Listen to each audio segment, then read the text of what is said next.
Chache baada ya waziri mkuu mstaafu Joseph Sinde Warioba kuzungumza kuhusiana na kile ambacho kimeonekana kuendelea, huku akishauri vyama vya siasa mfano CCM na Chadema kukutana pamoja na serikali kwa ajili ya kutafuta majawabu ya changamoto za kisiasa yanayolikumba taifa, ili ikiwezekana changamoto hizo zipatiwe majawabu kabla ya uchaguzi mkuu wa mwaka huu 2025.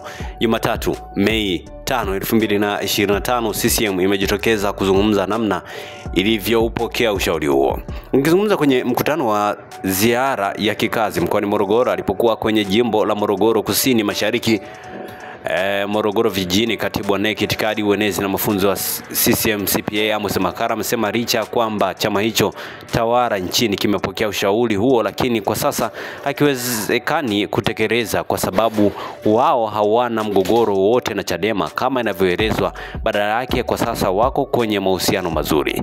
Amesema CCM inathamini na kuheshimu mchango wa Jaji Warioba mara zote, lakini kwa sasa wao wanaamini kama lengo ni usuluhishi, basi mwanasiasa huyo mkongwe angejikita kutatua kile anachodai kuwa mgogoro wa ndani ya Chadema.